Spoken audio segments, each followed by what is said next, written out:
Şimdi Söğüt'e geldik.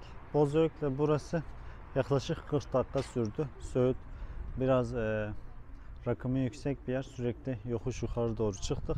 Sanırım 3 sefer, günde 3 sefer Bozüyük'ten Söğüt'e araba varmış. Bilginiz olsun. Bir sabah, bir öğlen, bir de akşam. Bilet fiyatı da 80 TL'ydi. Şimdi burası Ertuğrul Gazi'nin türbesinin girişi.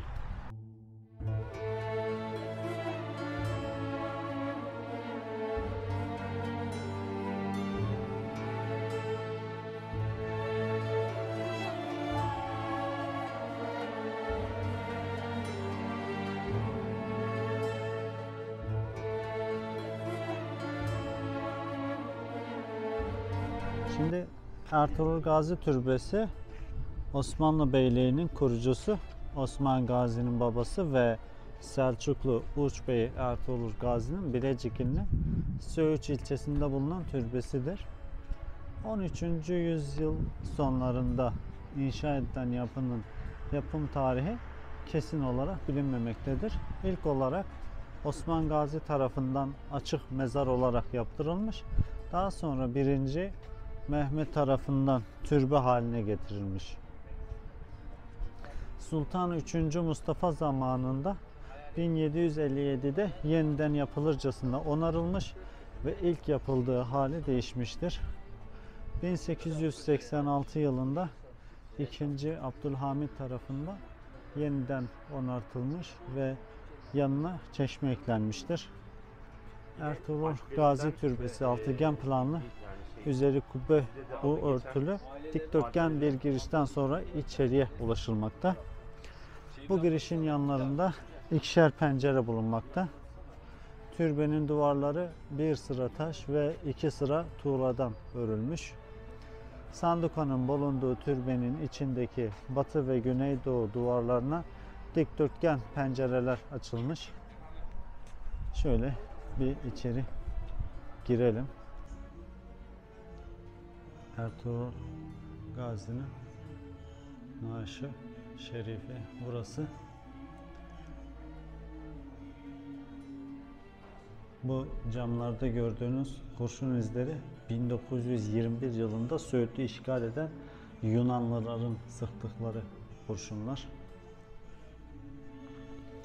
Şu delikler bayağı belli oluyor zaten. Bu da Osman Gazi'nin makam kabrı taşı kitabesi.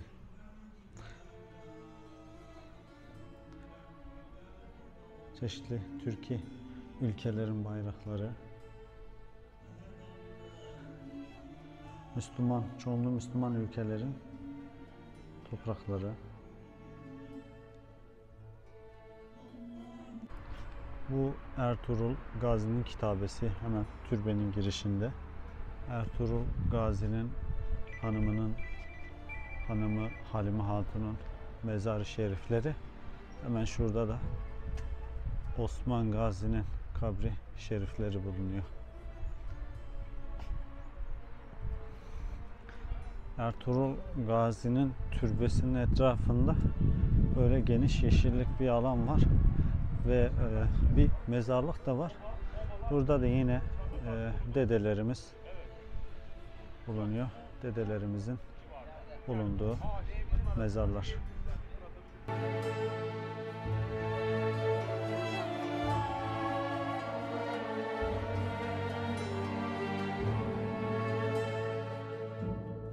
Hemen türbenin çıkışında şöyle büyük, genişçe bir park, bir futbol sahası. Burada sanırım gösteriler falan oluyor. Şu karşıdaki dağlarda görebiliyor musunuz acaba? Sanırım onlar mermer kesim ocakları da var. Güzel. Osmanlı'nın tabi kuruluş yeri. Yani 600 yıl boyunca dünya hükmeden, 3 kıtaya hükmeden devletin kuruluşu işte bu topraklarda atılmış.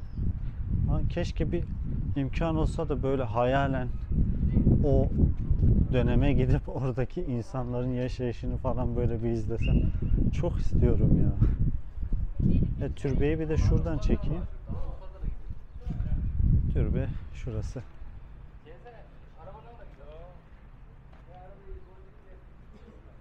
Evet.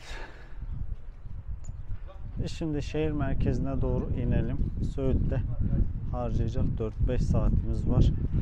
Burada Dursun Fakı Hazretlerinin türbesi de var. Böyle ben oraya gitmiştim bir zamanlar. Yüksekçe bir yerde. Heybetli bir tepede ama araç lazım. Araç olmadığı için maalesef oraya gidemeyeceğiz büyük ihtimalle. Ama çarşıda eğer imkan bulursak, oraya giden araçlar varsa orayı da sizin için çekerim. Şimdi merkeze doğru gidelim. Ya şimdi Allah aşkına size bir yer göstereceğim. Hemen burası türbenin altında böyle bir Türk sofrası diye bir yer var. Böyle park var önünde. Lokanta var. Şurası sanırım lavabo gibi bir yer. Ya şu görüntü hiç yakışıyor mu? Söğüt gibi bir ilçeye. Ya şu görüntü hiç yakışıyor mu? Yani bir tane belediye yetkilisi, ya bir tane bu ilçede bir kaymakam, bir tane bir yetkili şuraya gelip bakıp hiç utanmıyor mu abi? Bu nedir ya? Bu nasıl bir rezilliktir ya? Ya her sene buraya kaç bin tane ziyaretçi geliyor. Ya bu insanlar elini yüzünü nerede yıkayacak arkadaş? Ya nerede abdest alacak? Ne kadar ayıp bir şey ya. İnanılmaz iğrenç bir koku var ve hemen türbe hemen şu arkamda yani ya. Gerçekten yazıklar olsun. Yani şu çöplere bir bakar mısınız abi Allah aşkına ya. Ya hemen türbeden bir 20-30 adım uzaklaştık. Çok iğrenç bir şey ya. Gerçekten çok iğrenç. Niye insanlar işini düzgün yapmıyor acaba? Yani böyle bir yeri temiz tutmayacaksın da nereyi temiz tutacaksın acaba Allah aşkına abi? Bura senin ilinin en çok turist çeken yeri ya. Neyse. Biz şimdi Türk sofrası diye bir yer var. Burayı ben internette de gördüm. Bakalım burada acaba şey var mı merak ediyorum. Acaba yöresel bir şey var mı? Yöresel bir şeyler varsa yeriz. Yöresel bir şeyler yoksa bizim Gülhana'dan aldığımız şeyleri yeriz. Şimdi bu Türk sofrasına sordum. Dedim ki burada Bilecik'e, Söğüt'e ait, bu yöreye ait bir şey var mı yiyebilecek? Yok dediler. Yani normal standart yemekler var. Kavurma falan filan. Zaten ben onları evde yapıyorum. Hatta birçok yerden daha güzel yapıyorum. O yüzden gerek yok. Gittiğim yerde bir şey meşhursa yani onu yemeye çalışıyorum ama eğer oraya ait bir şey yoksa da açıkçası gerek yok. Biz Gülhana'dan bir sürü şey almıştık. Bozüyük'te yiyemedik. Çünkü orada köfteciye gitmiştik. Şimdi onların tadına bakıyorum. Şimdi biz önce şuna bakalım. Bu mercimek adını unuttum. Ama şey sanki İnönü ilçesine ait bir şeymiş bu. Neyse artık bir yiyelim. Adını bilmiyorum. Bilen varsa yazsın. Unuttum ben. Birazdan köşeye yazarım.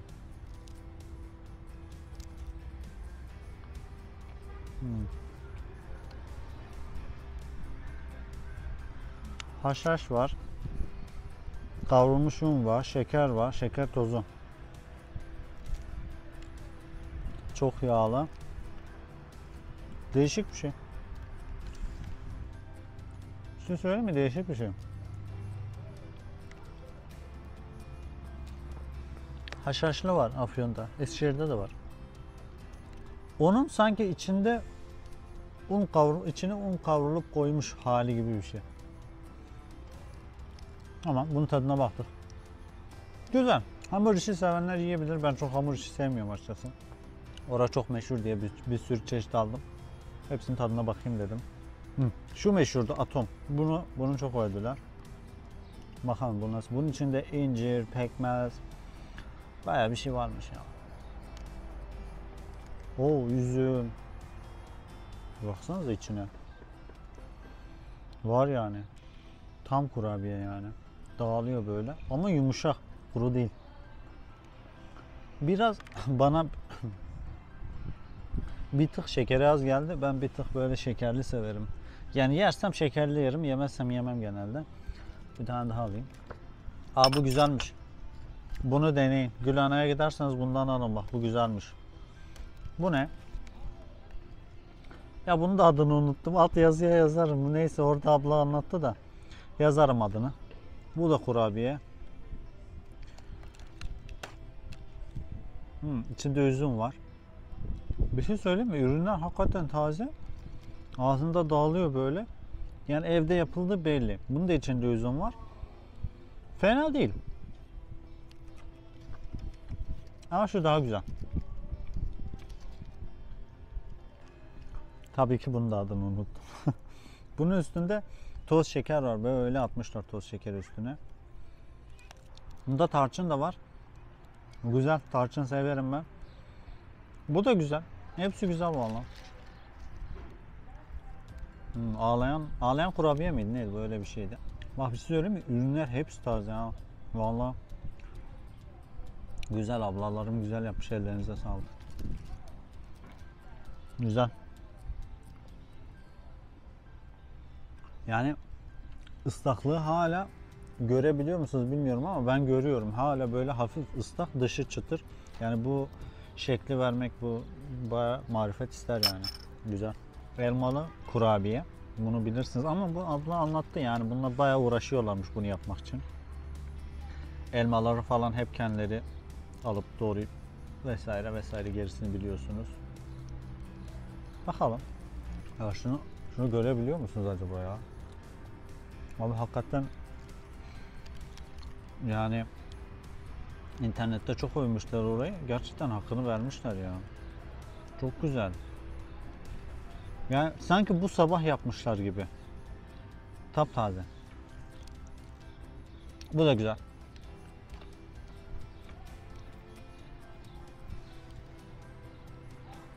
Bu anne kurabiyesi.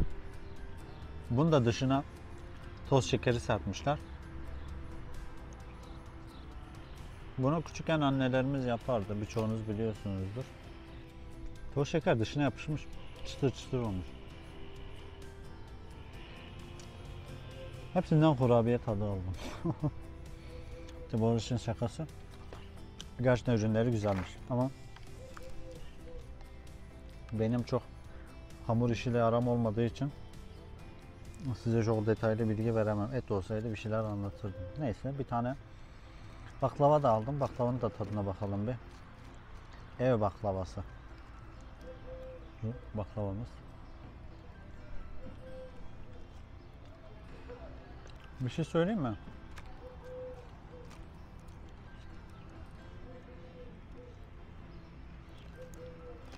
Küçükken annelerimiz yapardı ya. Gerçekten o tadı aldım. Yani bir çocukluğa gittim. Bir çocukluğumun Ramazan bayramlarına gittim yani. Tam bir anne yapımı. Annenizin size küçükken yaptığı, Ramazan'da yaptığı baklavanın tadını burada alırsınız. Kurabiyelerin hepsi güzel. Ama en güzeli bence buydu. Bu Atom'du galiba. Şu çikolatalı olan da çok güzel. Onu söyleyeyim. Yani bu eti brownie mi ne öyle bir şey var ya. Yani onun taze hali. Elmalı kurabiyesi de güzel. Bütün kurabiyeler güzel ama bu üçü en güzelleri bunlardı yani. Şimdi biz çayımızı içelim. Söğüt merkeze doğru yola gidelim. Orada da bazı yapılar var. Oraları da çekelim. Ondan sonra Bilecik'e doğru yola çıkalım inşallah. Şimdi Ertuğrul Gazi Türbesi'nin yanından aşağı doğru şöyle bir Söğüt merkeze bir yol iniyor. Burada güzel bir park yapmışlar. Bayağı da büyük bir park. Öyle burada oturup dinlenebiliyorsunuz. Şurada bir tane de Türk konağı mı, Türk sofrası diye bir yer vardı. Pek yöresel bir şey yokmuş. Neyse. Ben de bir çay içtim. Bir de Gül-Ana'dan aldığım kurabiyelerin tadına baktım. Şimdi Söğüt merkeze doğru gidiyorum. Söğüt'ün girişi gayet hoş, güzel bir girişi var. Şöyle sağda bir tane futbol sahası var. Solda da genişçe bir park var. İleride bir tane han varmış. Han'a gidelim. Orada bir şeyler satıyorlarmış. Bakalım ne satıyorlar. Orada merkeze geçelim. Evet, Hanlı Pazar'a geldik. Burası sanki sonradan belediye tarafından yapılmış bir yer ya. Böyle tarihi bir konak falan değil gibi. Bura açılalı 3-4 yıl olmuş. Belediye yapmış burayı. Yani herhangi bir tarihi değeri yok ama öyle Osmanlı ile ilgili, Türk tarihi ile ilgili bir şeyler yapılıp satılıyor. Hanlı Pazar dedikleri yer burası. Sanırım bugün hafta içi olduğu için bayağı bir boş. Hafta sonlarında, tatillerde muhtemelen yoğundur burası. Şöyle pazarı göstereyim gelmişken.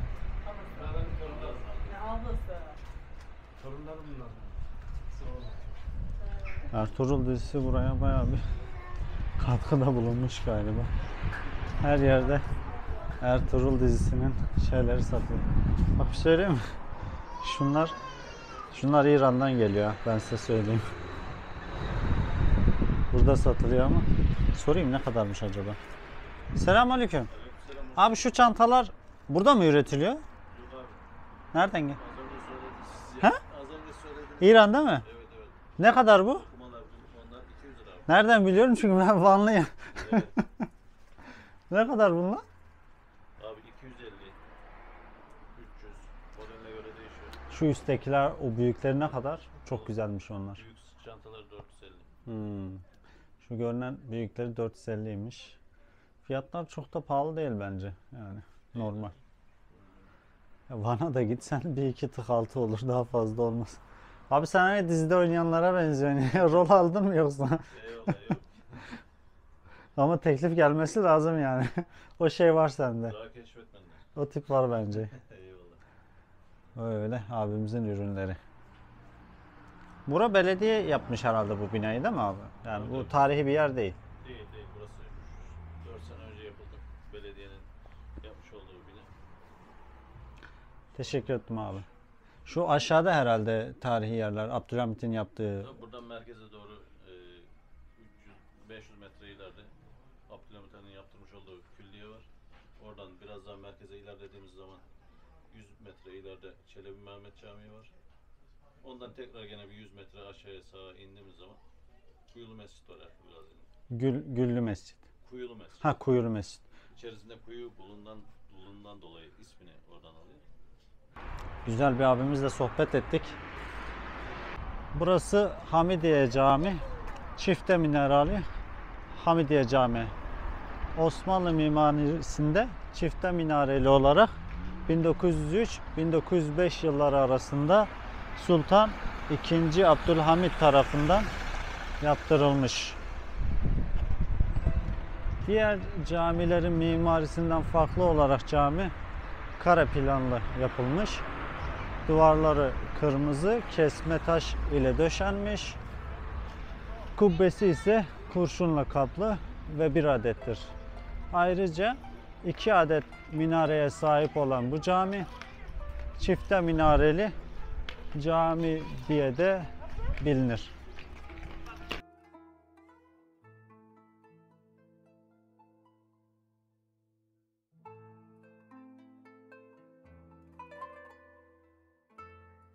Burası Hamidiye İdadisi. Hamidiye İdadisi Sultan II. Abdülhamit tarafından Hamidiye Camisi'ne ek olarak yaptırılmış. İdadi lise eğitimi verildiği yer oluyor biliyorsunuz. Burada Hristiyan ve Müslümanların beraber eğitim alması amaçlanmış. Hamidiye İdadisi Osmanlı'nın batı tarzı ilk okulu denilebilir. 2 katlı ve taştan inşa edilmiş. İdadi Hamidiye Camisi'nin hemen karşısında Söğüt şehir merkezinde bulunmakta. Şu anda halk kütüphanesi olarak kullanılıyor. Burası Darül Eytam, yetimlerin yurdu. Osmanlı Devleti zamanında inşa edilmiş. Hamidiye İdadisiyle benzer bir mimariye sahiptir. Yetimlerin barınması amacıyla yapılmış ve 2 katlıdır. Binanın duvarları lacivert ve kırmızı renklerde çinilerle süslenmiş. Pencere, taban ve tavan döşemesi ise ahşaptan yapılmış. İdadi ve Darül Eytam esasında Osmanlı'nın eğitime verdiği önemi yansıtmakta. Burası Darül Eytam, burası İdadi, burası Hamidiye Camii. Üçü yan yana. Evet, bunlar hep ata yadigarı eserler.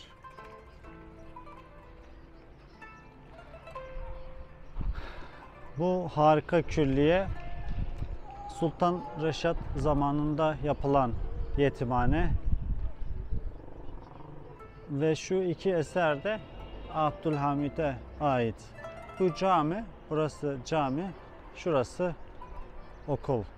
Bu kısım Hamidiye Külliyesi olarak isimlendiriliyor. 1900'lü yılların başında yapılmış ve bugün de hala bu eserler ayakta kullanılıyor.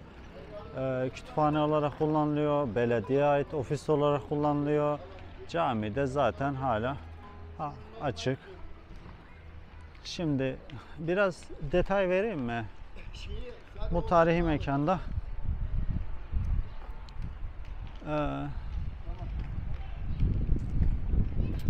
burası Abdülhamit Han'ın son döneminde Söğüt'te kazandırdığı iki eser.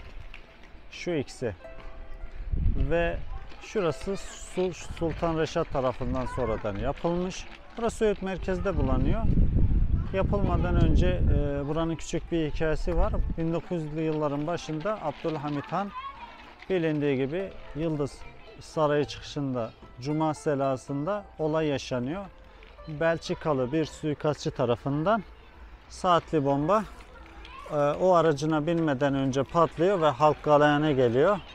Onun başına gelen bu olayda da en yakın korumaları sultanı alıp ikinci tahsis ettikleri araca koyarak saraya naklediyorlar. Bu olaydan sonra Abdülhamit duygulanıyor.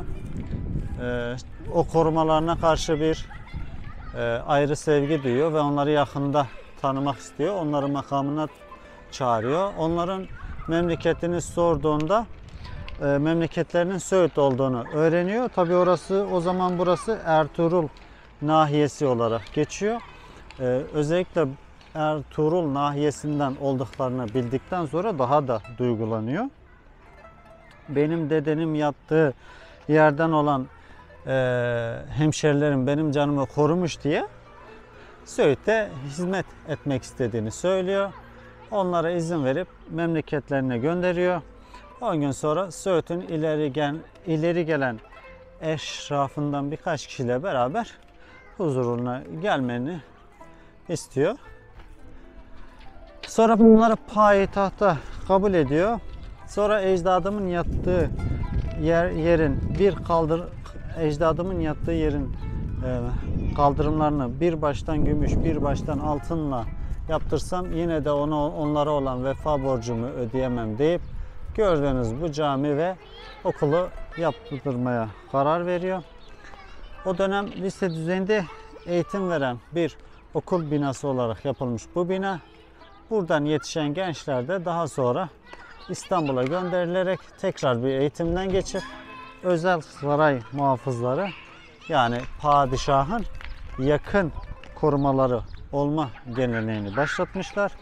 Bu gelenek Cumhuriyet döneminde de uzun yıllar devlet erkanında devam etmiş.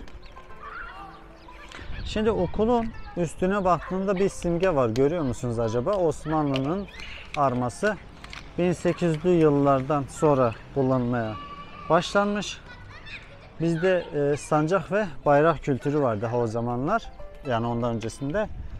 Önemli yazışmalarda ve Avrupa'daki devlet toplantılarında kullanmak amacıyla kraliyet ailesi ön bir araştırma yapıp bir logo sunuyor. Tabi Abdülhamit Han bunun üzerinde oynamalar yaparak kendi kültürümüzün tarihi özelliklerini de yansıtarak son haline kavuşturuyor.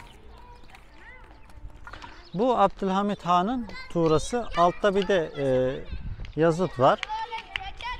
O da okul kitabesi olarak geçiyor.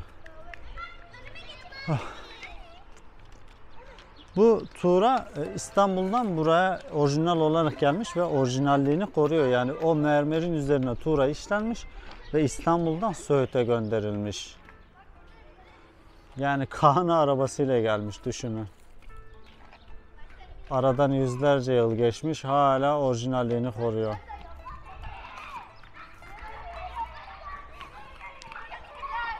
Üzerinde tabi güneş halifeliği, ay padişahlığı, silahlar, böyle simgeler var. Çiçekler halk ile olan muhabbeti, terazi adaleti, Osmanlı'nın adaletini, yine altındaki kitaplar Kur'an-ı Kerim ve Osmanlı'nın anayasını, mecelle kitabını, yani birçok özellik bulunduruyor. Öyle boş bir şey değil yani.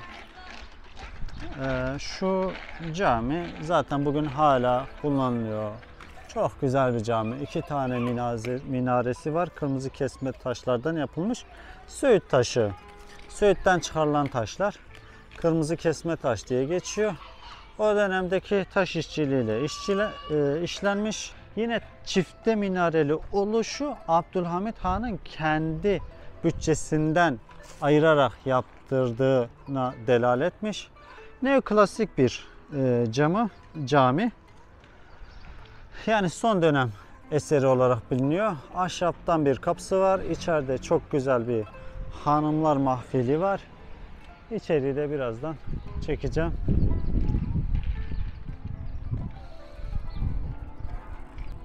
Yani şimdi bakın, burası Hamidiye Camisi. Burası İdadi. Burası Darül Eytam. Burası Külliye. Şimdi ezan da okuyor. Namaz kılmak için abdest almaya geldim. Abi şurada bir yer yapmışlar. İnanır mısınız? İçeri girince midem bulandı. Ya buranın belediye başkanı hiç utanmıyor mu? Buranın kaymakamı hiç utanmıyor mu baba? Ya ecdat bu kadar yer yapmış.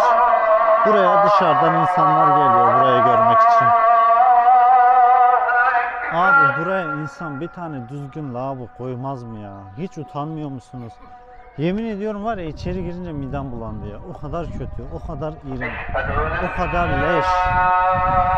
Yani gerçekten buradan gidince şu Söğüt kaymakamının bir geçmişine bakacağım. Yani bu adam neymiş de buraya kaymakam yapmışlar ve belediye başkanı. Ya biraz ilgilenin abicim burası ya. Ayıp, günah Allah aşkına ya. Ya şu camiye bak. Adam 100 yıl önce yapmış. Hala ayakta, tertemiz. Hiçbir sıkıntısı yok. Sen bir tane lavabo yapamıyorsun şuraya. O zaman ben buranın kaymakamıyım deme ya. Yazıklar olsun. Gerçekten yazıklar olsun.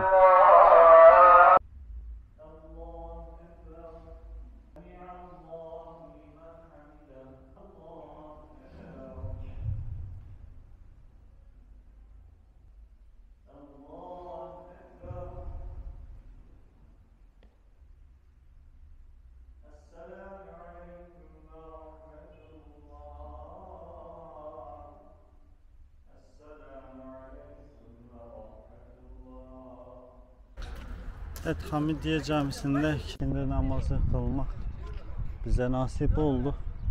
Şimdi bakın şurada abdest alma yeri var. Vallahi içeri girdim var ya, midem bulandı. Yani bu iki etti. Yani Ertuğrul Gazi'nin türbesinin yanında da bir lavabo vardı. İğrençti yani.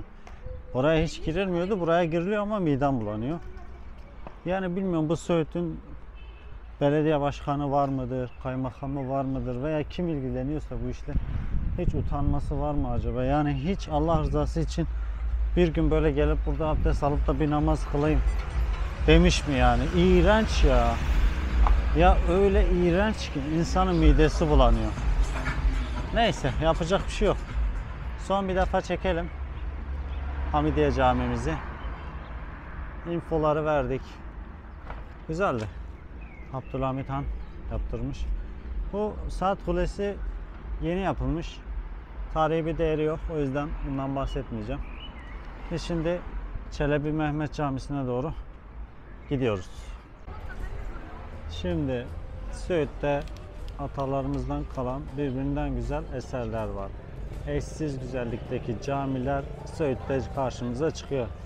İşte o camilerden biri Merkez Camii olarak da anılan Osmanlı'nın 5. Sultanı Sultan Çelebi Mehmet tarafından inşa ettirilen Çelebi Mehmet Camii. 1414-1420 yılları arasında inşa edilmiş ve bugün de hala ibadete açık olan harika bir eser. Gerçekten harikulade. Minaresi, çinileri, kubbeleri, mükemmel mimarisi çok güzel. Söğüt'ün çarşısını süsleyen en büyük Osmanlı camisi. 1414-1420 4 yıl arasında Çelebi Mehmet tarafından buraya yapılmış. Kırmızı kesme taş, Söğüt taşı burada kullanılmış. Bir minaresi var. 3 giriş kapısı var caminin. 11 küçük, bir büyük kubbesi var. Özellikle de bir büyük kubbesinin en büyük kubbenin üzerinde o dönemde gelen kervanların, gece gelen özellikle kervanların dağdan yolunu bulabilmesi için buraya akşam namazından sonra çıkrıklı bir fener asılır ve bu fenerden sızan ışık huzmeleriyle şehir aydınlatılmış. Osmanlı eserleri arasında 5 camide olan bir özellik bu. Ulu çınarların arasında. Çınar da bildiğiniz gibi Osmanlı'nın en önemli sembollerinden biri. Etrafında Osmanlı döneminde dikilen çınarlar var. Harika.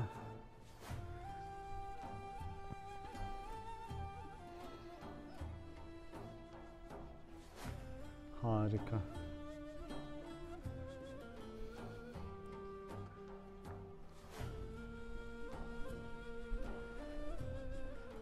Çok güzel gerçekten ya.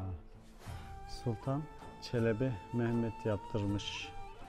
Tabi zaman içerisinde restorasyonlar yapılmış ve bugüne kadar bu şekilde gelmiş. Yüzlerce yıldır Osmanlı'nın ruhunu bugüne taşıyor ve Osmanlı'nın ilk eserleri arasında yer alıyor bu güzel cami. Dışı ayrı güzel, içi ayrı güzel.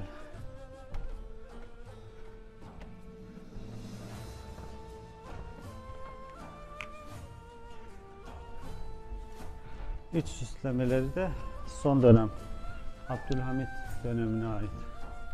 4 büyük mermer sütun üzerine konulmuş. O zamanki mimariyle bile bunun bu şekilde düşünmesi gerçekten çok güzel.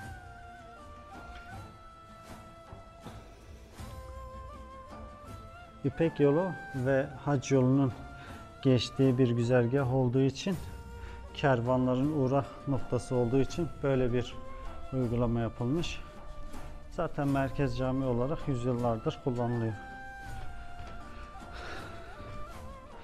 Süslemeler, kitabeler, ahşap yapılı minber var. Şöyle geçeyim. Hanımlar mahfili ayrı kapıdan giriliyor. O mahremiyeti de sağlamışlar. 3 kan 5 6 7 kandilin en büyüğü şurada. Şu mihraba bakar mısınız ya?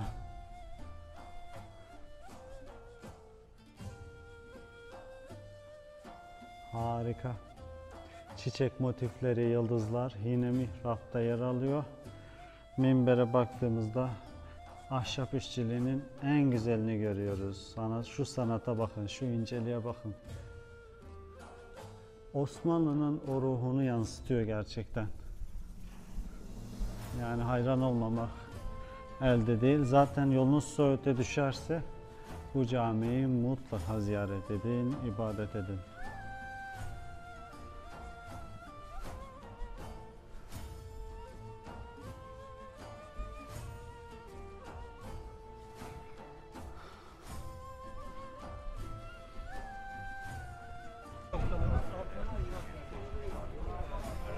Çelebi Mehmet Camii'nin avlusunda yine harika bir tarihi eser. Çınarların gölgesinde mükemmel bir çeşme var. Çinilerle süslenmiş, tarihi bugüne taşıyor. Söğüt'ün sembolü, Söğüt'ün kartpostallarını süsleyen, eskiden yıl başında kartpostallar atılırdı. Bu Kaymakam Çeşmesi kullanılırdı o fotoğraflarda.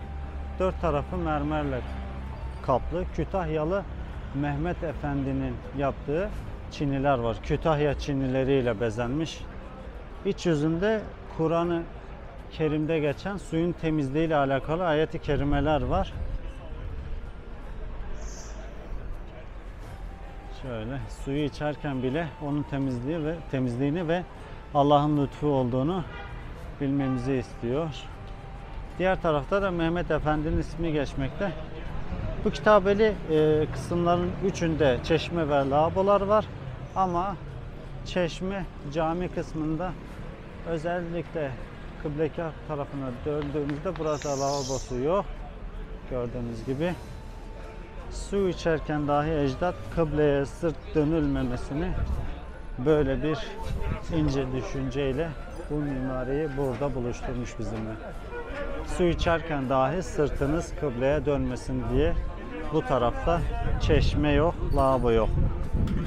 Harika. Gerçekten harika.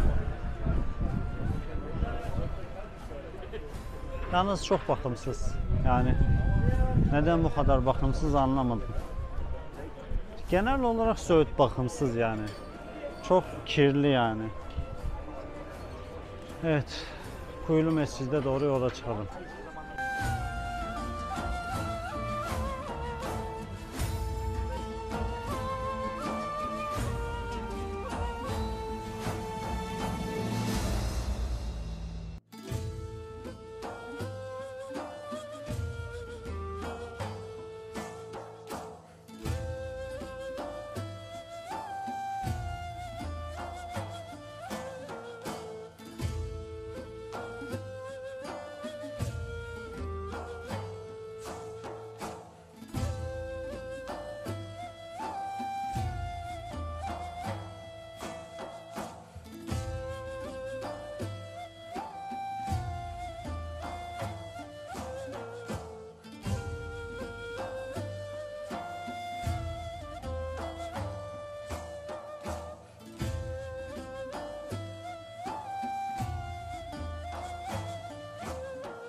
Şimdi Söğüt'ün şehir merkezine geldim. Bura Söğüt'ün Göçmen Mahallesi. Tarihi oldukça önemli bir mahalle. Ertuğrul Gazi'nin Söğüt'e geldiğinde ilk ayak bastığı nokta burası. Çok önemli bir tarihe sahip.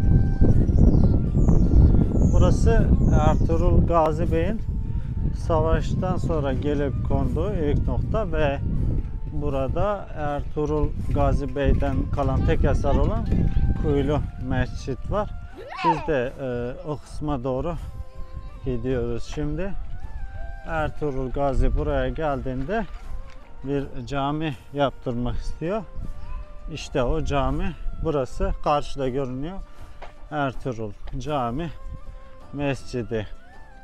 Hemen Rum Mahallesi'ne yaptırıyor bu camiyi. Tabii ki bir hikayesi var buranın da.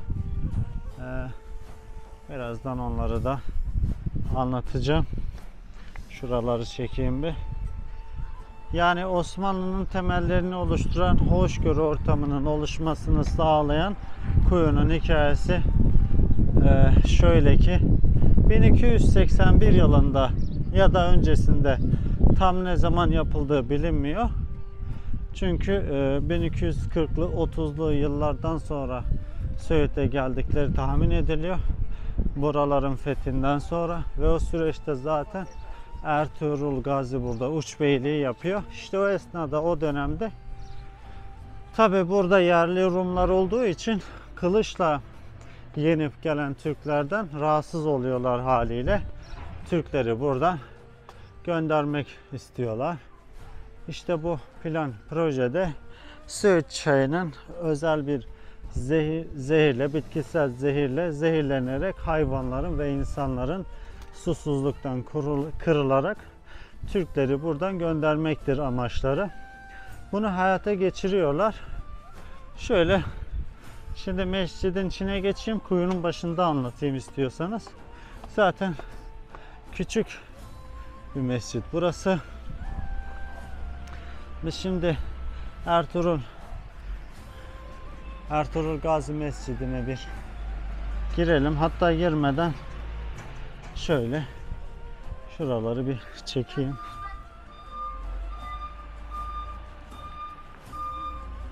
Dışarıdan, uzaktan çekerim. Daha iyi olur sanırım. Bir içeri girelim.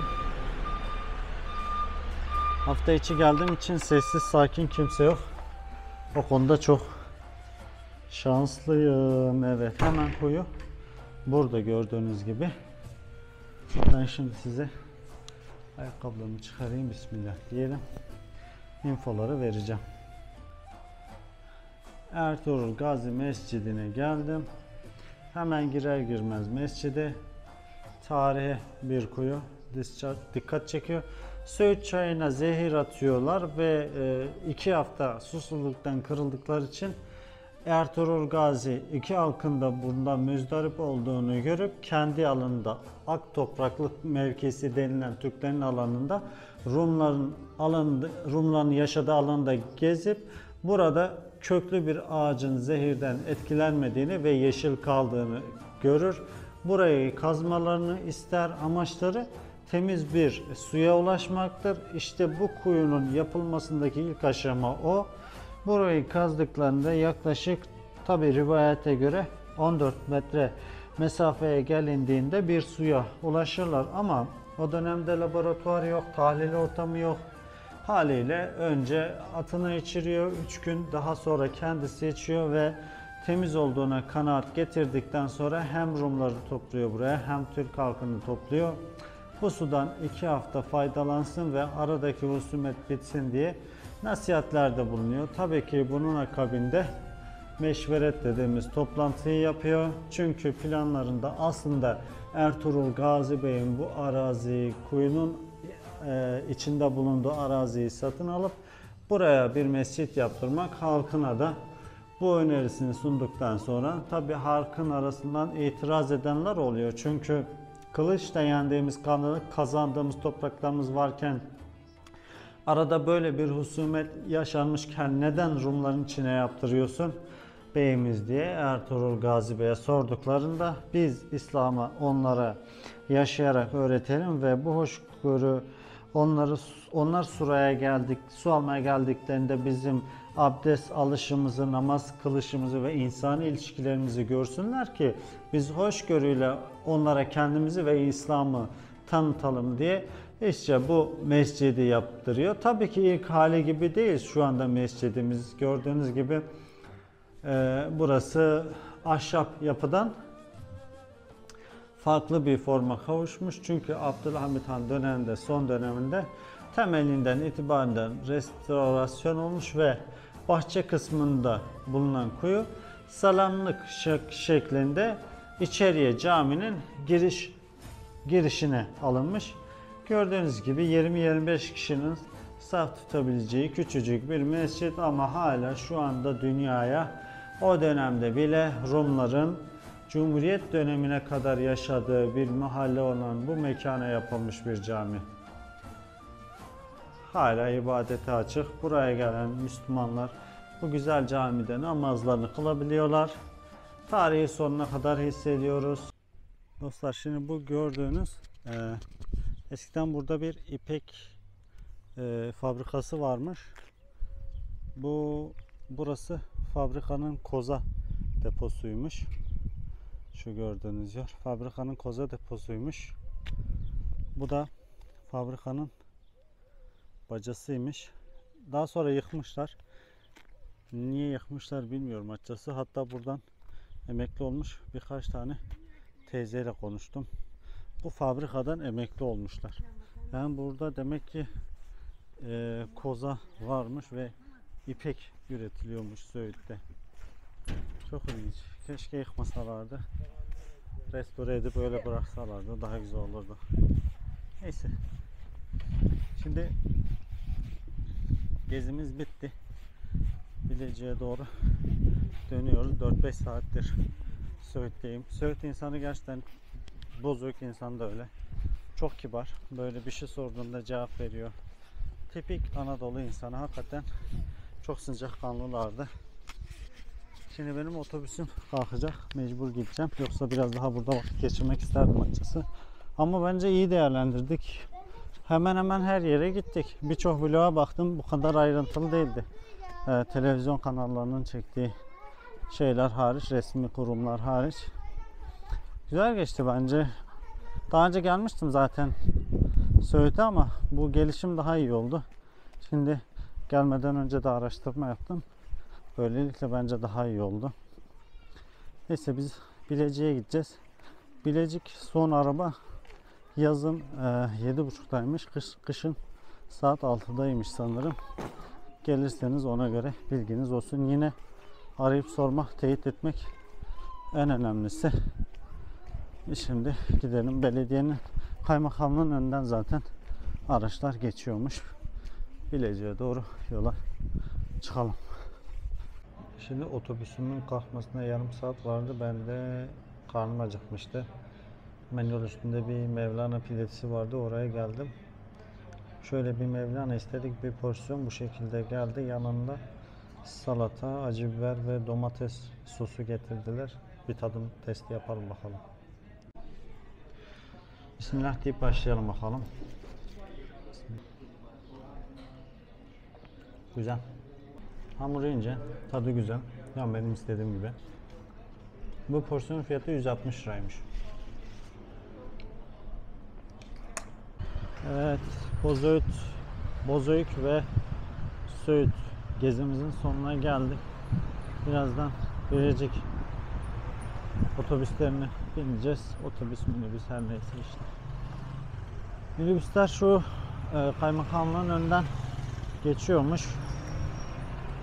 Güzeldi. Söğüt'e daha önce gelmiştim ama bu gelişinde tabii daha farklı, biraz araştırdım falan, öyle geldim. Hakikaten çok güzel bir yer. Yalnız bir şey söyleyeyim mi? Bence kesinlikle buranın idaresi, kimdeyse, neyse artık, kaymakamlığı, belediyesi kesinlikle bu ilçeyle ilgilenmiyorlar. İlçe kirli, ilçe Osmanlı'nın kurulduğu topraklar gerçekten, yani ben hiç beğenmedim. Hiç beğenmedim. İlçeyi değil, etrafı çöp, yani çok manevi yerlerin etrafı çöplük içinde. Doğru düzgün, yani Abdülhamit'in yaptığı caminin orada abdest almak istedik. Leş gibiydi, yani midem bulandı, içeri giremedim. Yani lafa gelince biliyorsunuz vatan millet Sakarya, ama maalesef hani hakikaten çok kötüydü. Buranın belediyesi başkanı, buranın kaymakamı kimse, gerçekten berbatlar yani, berbat ötesi. Leş gibi. Biz burada bekleyelim, minibüsümüze binelim. Yarın, bugün çok yorulduk. Şu cami ne kadar güzel ya. Çınar ağaçları falan hakikaten acayip güzel. Yarın Bilecik'te görüşmek üzere.